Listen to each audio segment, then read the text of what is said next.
쇼펜하우어. 말할수록 손해만 보는 5가지. 첫 번째, 개인적인 일은 비밀로 하라. 개인적인 비밀은 깊이 숨겨두어야 한다. 아무리 친한 친구에게도 객관적인 자기 모습만 보여주는 것이 좋다. 주관적인 입장에서는 친구도 역시 남이기 때문이다. 만일 우리가 친한 친구라고 해서 모든 비밀을 말해버리면 나중에 뜻하지 않은 피해를 받을 우려가 있다. 옛부터 과묵함을 처세술에 근본으로 삼은 것은 그 때문이다. 아라비아의 격언을 보면 생활의 지혜가 담겨 있다. 적에게 알려서 안 될 일은 친구에게도 알리지 말라. 비밀을 지키면 비밀의 주인이 되지만 비밀을 고백하면 비밀의 노예가 된다. 그리고 평화의 열매는 침묵의 나무에서 열리는 법이다. 두 번째, 자신의 재능을 과시하지 마라. 자기 재능을 세상 사람들에게 크게 과시하는 것처럼 어리석은 사람은 없다. 남의 재능을 보면 대다수의 사람들은 칭찬과 격려를 하는 것 같지만 속으로는 시기와 질투심에 사로잡힌다. 특히 똑같은 일로 경쟁 관계에 있는 사람들로부터 증오나 원한을 사게 된다. 자신의 뛰어난 재능이란 과시하는 순간 공격의 표적이 된다는 사실을 잊어서는 안 된다. 이미 말했지만 인간의 가장 큰 본능은 쾌락과 허영심을 만족시키는 일이다. 이 쾌락과 허영심은 남과 자기를 비교한 우월감에서 나오는 것이어서 함께 어울려 있는 가운데 어느 누가 뛰어난 재능을 가졌다는 것은 다른 많은 사람들에게 정신적 무력감이나 피해를 보는 일이다. 이 미움과 분노는 어떤 식으로든 보복하려는 의지로 나타난다. 따라서 재능이 뛰어난 사람이 가장 먼저 해야 할 일은 자신의 안전을 위해서 재능을 감추는 위장 가면을 쓰는 일이다.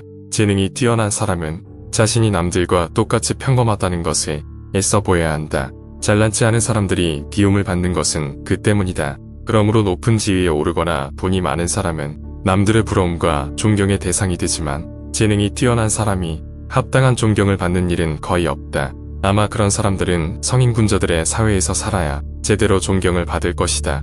사람은 따뜻한 체온을 원한다. 그래서 햇볕이나 난로 곁에 가까이 가려고 한다. 이런 현상은 본능적인 충동과 같아서 사람들은 자기에게 기쁨을 주는 사람과 만나려고 하는 본능이 있다. 그런 사람이란 누군가 남자는 지능이 좀 모자란 사람이고 여자는 미모가 떨어지는 사람이다. 뛰어난 미모를 가진 여자는 친구가 없다. 누가 뛰어난 미모를 가진 친구와 어깨를 나란히 하고 가려고 하겠는가. 하지만 못생긴 여자들 곁에는 미인 친구들이 많다. 특히 못생긴 여자가 지위나 신분이 높은 경우에는 더욱 크게 환영을 받는다.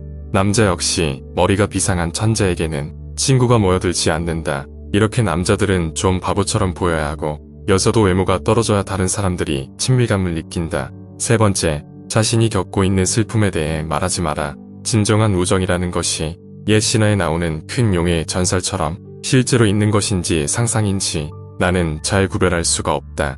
어떤 사람들은 자기 목숨을 내줄 만큼 고귀하고 깊은 우정을 나누었으며 지금도 그런 우정을 갖고 있다고 장담하기도 한다.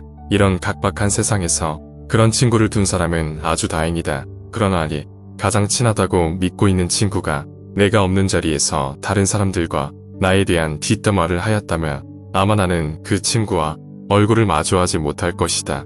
물론 그는 이 말은 비밀이다라는 전제를 반드시 붙인다. 친구의 진실한 우정을 시험해 보려면 우리가 최근에 겪고 있는 불행을 하소연하는 것이 가장 좋은 방법이 될 수가 있다. 물론 친구에게 절실한 도움을 요청해야 한다. 예를 들어 파산을 앞두고 있으니 돈을 빌려달라거나 아니면 힘든 일을 대신해서 해달라고 제의할 때 바로 그 순간 친구의 표정을 잘 살펴보아야 한다. 그때 친구가 진실로 동정과 연민의 모습을 보이거나 냉담한 태도로 돌변하거나 관계없이 이미 그 친구의 가슴 깊은 곳에서는 저 유명한 프랑스의 작가 드라로 슈프코가 한 말이 입증될 것이다.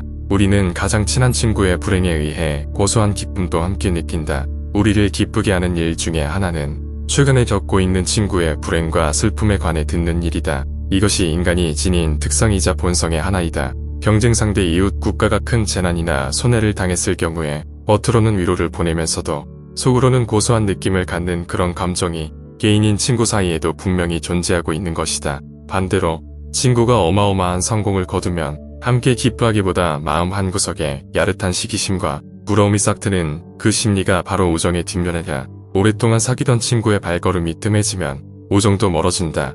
눈에서 멀어지면 마음도 멀어지면서 우정은 점차 추상적인 관념이 되어간다. 이어서 둘 사이에는 동정심도 사라진다.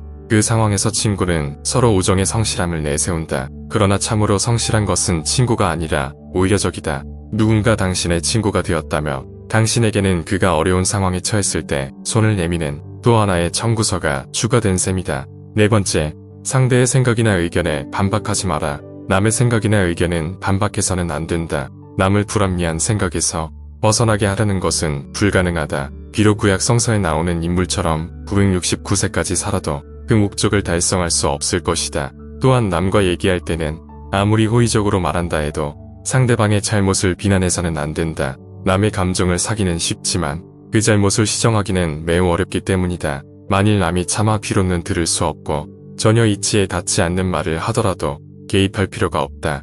단지 그가 서툰 연극을 하고 있다는 것을 알고 있으면 된다. 이 세상에서 진리나 교훈을 전하려는 사람이 혹시 자기의 임무를 완수했다면 그것은 행운에 속하지만 대부분의 사람들은 그 과정에서 오해와 푸대접을 받거나 아니면 저항과 학대에 시달릴 수밖에 없다. 그러므로 자신의 의견을 남에게 납득시키려면 열을 올리지 말고 끝까지 진실하고 냉정하게 설득을 해야 한다. 자기 의견을 말하면서 열을 올리면 듣는 사람은 그의 말이 지성에서 나온 판단이라기보다는 관철하려는 의지에서 나온 것이라고 생각하기 때문에 더욱 납득하려고 들지 않을 것이다. 다섯 번째, 상대의 인격을 무시하는 말을 하지 마라.